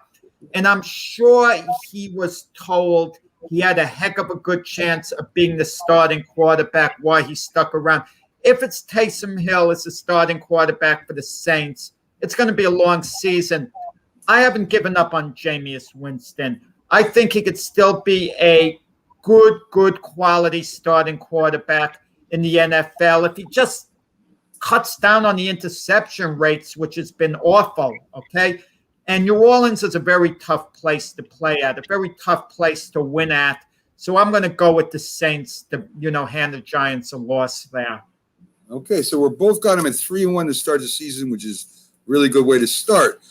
But then, Jack, they go to Dallas, and if Dak Prescott his injury is okay, where he can move around, the Dallas got a dynamic offense, Jack, and we know that. I mean, Cooper, you got Gallup, and now with Lamb on there as a receiver, they may have the best 3 wide receivers in the league. They still, I don't care what anybody says, I think that Elliott is still a great quality running back. Zach Prescott said he's in the best shape, of his career. Zach Prescott was raving about the great shape Ezekiel Elliott is in right now. He's ready to go, Zach Prescott. And with that offensive line, if they're healthy, they're one of the best in the league, Jack. I think Dallas gives them a loss now. And they got one of the great owners, Mac, in all of sports. Young man, Jerry Jones. Yeah. Listen, I'm gonna tell you, who knows? I mean, Dallas plays the Giants twice. I think they're going to split. Which of the 2 games are the Giants going to win is the big question. The Giants let a game get away against Dallas last year at Dallas. I got to feel Dallas has improved. How much so? I'm going to give Dallas an edge in that game and send the Giants, I think, to 3-2 on my card. It's going to be a tight one, but let's go with Dallas there. Both agree on that. Then they're home against the Rams. Now, very interesting, because if Matt Stafford can play like he played in his prime without injury, the Rams have a shot at winning that division, Jack. And at home against the Rams, even though the Giants defense will be playing good, even with Saquon Barkley, the Rams defense was, I think, number 1 or 2 in the league. And I think the Giants lose their first home game here. I have the Giants falling to 3-3 with a loss to the Rams. I agree. I like the Rams in that game. The Rams are the biggest threat to the Tampa Bay Buccaneers in the NFC. Biggest threat. Tampa Bay is going to go into the season, as the favorites, the defending Super Bowl champs, have all their players back, look very, very strong. But the Rams are arguably the best balanced team if you take special teams into consideration, their running game, the passing game. The one thing that was missing was having an elite quarterback. And then Matthew Stafford, some people might not say he's elite. I feel he's one of the better quarterbacks in the NFL. He's got to prove it because now he's on a good team. He's not with the Detroit Lions. He's with the Rams. I got to go with the Rams in that game to win with some room to spare. Me too. I liked the Carolina Panthers last year. You know that, Jack. I picked them to win or come close in a lot of games. I think they're a good young team. I just think the Giants are a year ahead of them right now. And I think it's going to be a hard-fought game because Carolina had a good defense last year. They ended up, picking up some more defenders. I think Giants squeak out a win here, but it sure ain't going to be easy. Listen, I don't like to say a game's going to be easy, but if they can't beat the Sam Darnold-led Carolina Panthers, that's another.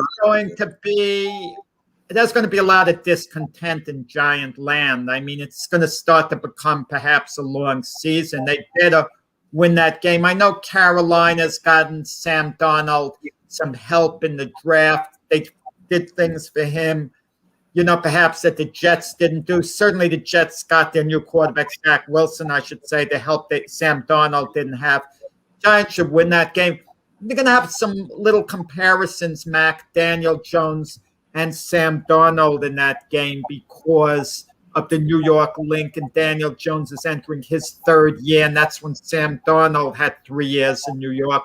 Giants should win that game. Okay. Then they go to Kansas City, Jack.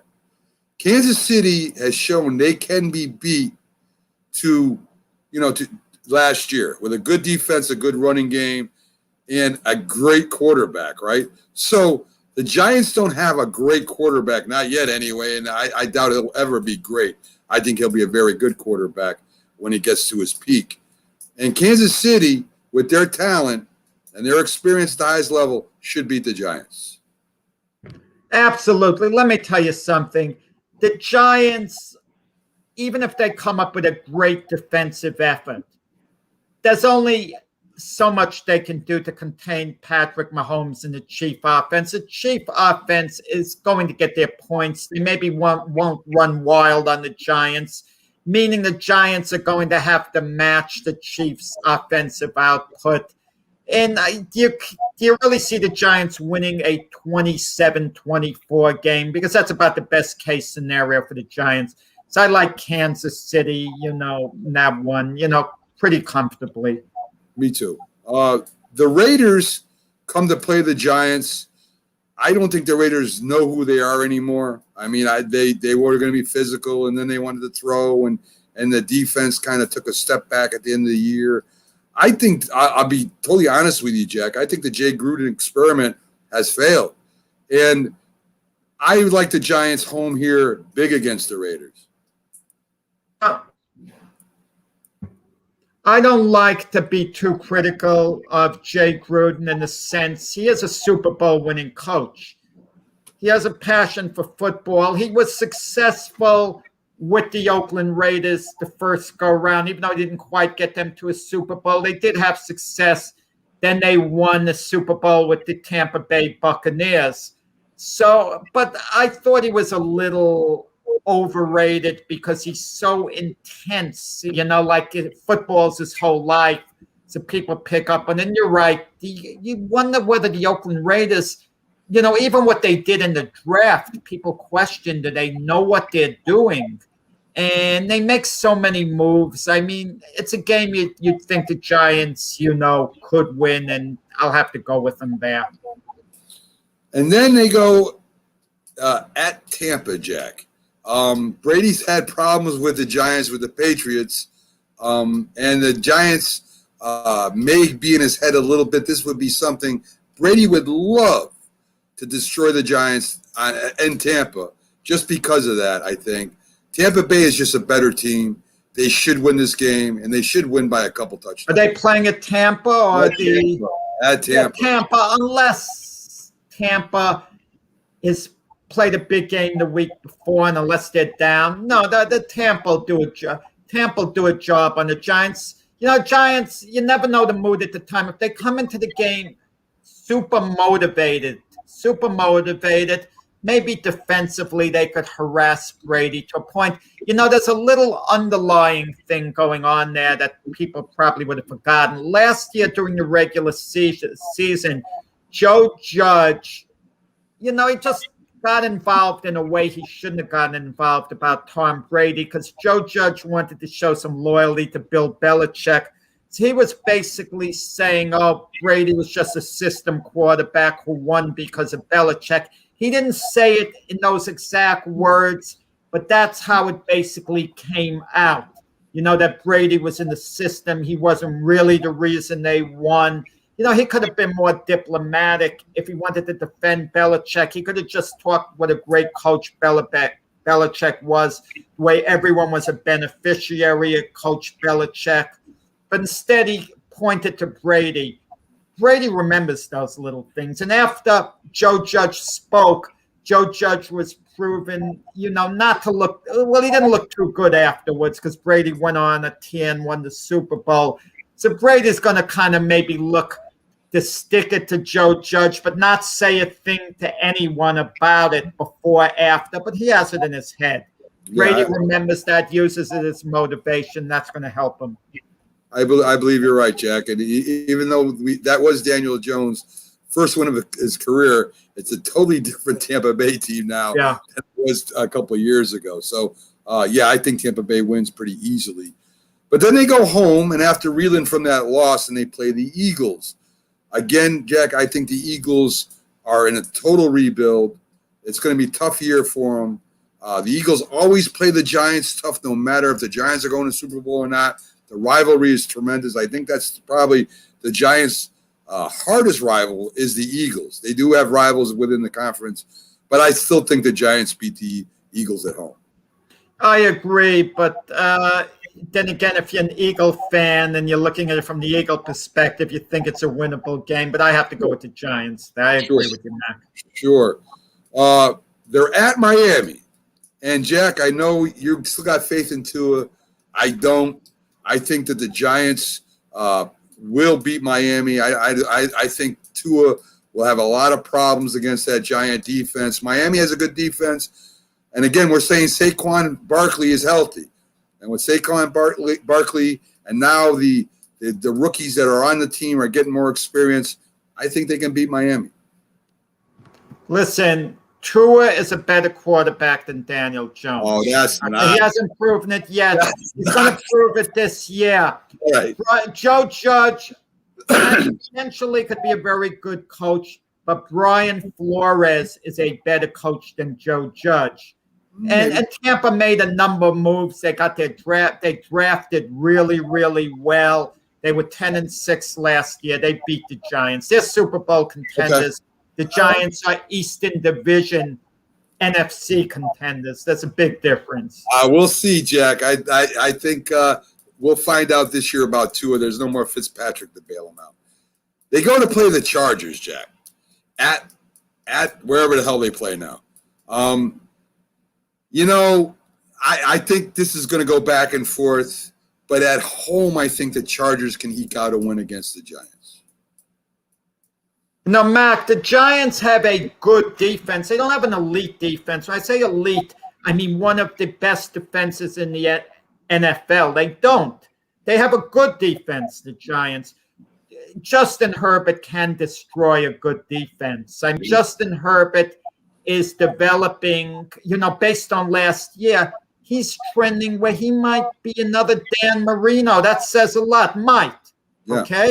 He's really outstanding, Justin Herbert. He's just going to get better. After next year, when we talk about the best quarterbacks in the NFL, Justin Herbert's name's coming up. He's going to torch the Giants. The Chargers win that game. And Buck brings up a good point. They're traveling to the West Coast. Great point by Buck. The only way the Giants have a chance of winning that game is the Giants' offense outperforms the Chargers' defense. That could be, but I still think the Chargers win. Just one quick thing, Mac. If we were doing this a year ago and we were evaluating the Giants playing at Seattle, we would have shrugged it off. No way can the Giants win at Seattle. Are you kidding me? I would have said, don't waste my time with that game, Mac. Of course Seattle wins that game. Move on to the next game. Yes. I could see myself saying that, and look what happened. Yes. Giants score a huge upset in Seattle. You never know.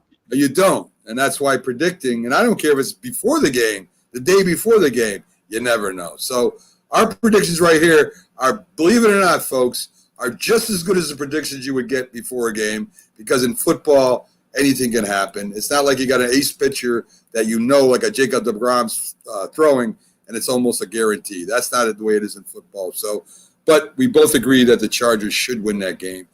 They're home against Dallas. I thought they would lose their away game against Dallas. I think if the Giants are going to do anything this year, they got to split with Dallas, and this is a game they win at home. Yeah, I'll give them a win over Dallas. Listen, I think we all tend to overrate Dallas to an extent because of their name. They're the Dallas Cowboys, and they have some glamour players on the team. So every year, as long as the Cowboys have a few name players on the team, the Cowboy brand is kind of deceive us a little bit. And, Even listen, they didn't have Zach Prescott a good part of last year, was injured, but they had a capable backup in Andy Dalton, and they still went 6-10. I know they had injuries to the offensive line, but who hasn't had injuries during the year? So, let's go with the Giants to get the split and win that game. Okay. Philly again at Philadelphia again. Man, it's so much depends on how far Jalen Hurts comes along, how far Devontae Smith comes along. The offensive line of the Eagles will be good. Their defense will be pretty good, but I still think the Giants sweep the Eagles this year, Jack.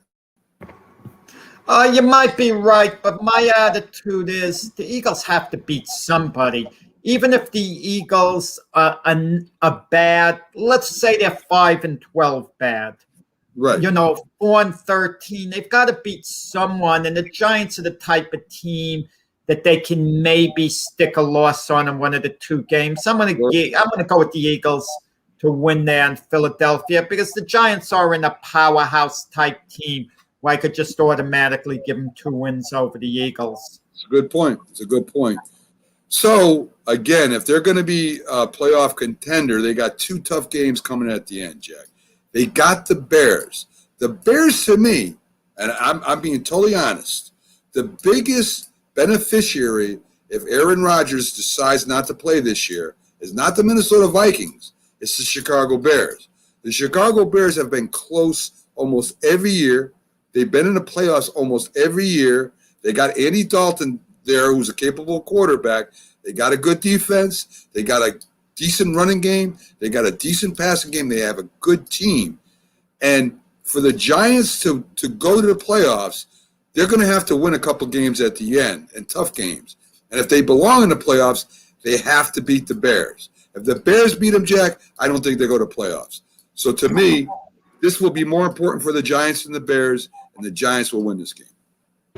Is it in Chicago or Jersey? Yes, it's in Chicago. In Chicago. Listen, the Bears were 8-8 last year. They went close to the Packers.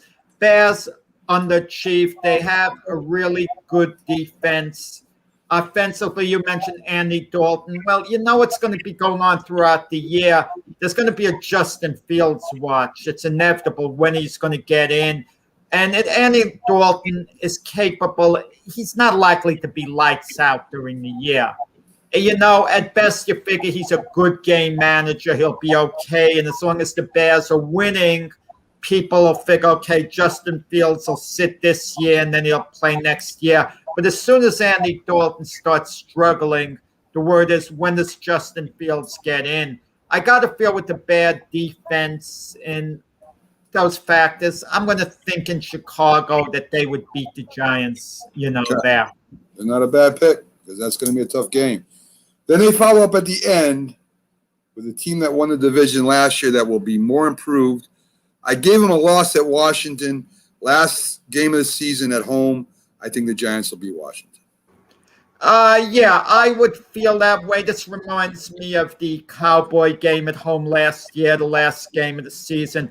Giants won that game. I could see a similar scenario. As good as the Redskin defense is, their offense is lacking in comparison. So it's a winnable game for the Giants. So let's say they end the season, on a high note by winning that game.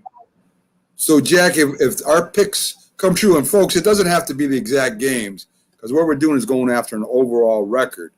I have the Giants finishing at 11-6, which surprised me. And Jack, believe it or not, has them finishing at 10-7. And that's good enough to make the playoffs. A lot's going to depend on whether Daniel Jones can hold on to the ball and takes that step forward. And if Saquon Barkley is healthy, it will help him take that step forward. And the Giants will have a more potent offense than they did last year. A 10, Mac, like you say, overall record, I have them 10-7. Logically, I'm thinking more along the lines of 9-8 to tweak it a little bit, Sure. over there. Because the Giants last year was 6-10, and I'd be surprised if they didn't improve. Over 16-game schedule, I would think they would be 8-8. Possibly they could go 9-7. So, 9-8 sounds okay to me. And you want to know something?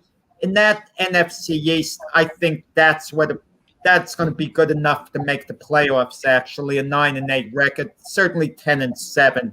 I don't see anyone doing better than that. Well, remember, to get that wild card, you're going to have a better record than the other teams. I don't care what that is. I don't think the Giants at 9-8 will make the playoffs. No, wild card is not coming out of the NFC East. It has to be the division winner, and no one is going to stand out and have a really good record. You're looking at 11-6 there, Mac. I'll be surprised if any of the teams in the NFC East are at 11-6. I'd be a little surprised. I think, again, I know we talk about Dallas a lot. This doesn't mean they're going to Super Bowl. But I think the Dallas Cowboys can get to 10-7, 11-6. I think the Giants, because of the schedule, and that's the only reason, can get to 10-7, 11-6. 9-8 would be a good season to me. But I think in that NFC East, Jack, the Giants have got to this year take a step to double-digit wins. Because if they were in, let's say they were in the NFC West, I wouldn't be saying this at all. I would think that the Giants at 9-8 would be a hell of a season, or even at 8-9. But in that NFC East, they've got to get to double-digit wins for me to consider it to be a successful season. Because to me, this is Daniel Jones' year. This is our offensive coordinator Jason Garrett's year to prove himself, and this is Saquon's year to prove that he's not injury-prone. And if one of those three things don't happen, then I think some moves are going to be made, Jack. Well, you know what the X factor is, Mac? The Philadelphia Eagles. People assuming they're going to be weak, that the other three teams in the NFC East are going to have success against them, the Giants, Cowboys, Washington football team. What happens if the Eagles are better than we think? Yeah. There's parity in that division. And a lot of people look towards the Cowboys and figure they could take off and be the class of that division, but there's no evidence to prove they can. Yeah. I mean, they haven't made the off-season type moves to suggest that. And I don't want to hear, well, Zach Prescott is back. They haven't had a great deal of success with Zach Prescott, the couple of years before that. I mean, they weren't winning with him before he got hurt last year. And the year before that, they collapsed after a good start, and they only finished 8-8 and out of the playoffs. So who's going to take a step up? Washington, people feel, has upside because of their defense. But I just don't see the firepower on offense, and especially the quarterback position. I'm not as thrilled about Ryan Fitzpatrick as other people, are. I don't look at him as being a difference maker at all. He can come in as a backup, spark a team, win some games. I agree with that. But who's going to fall off? Is it going to be the Eagles, as we assume?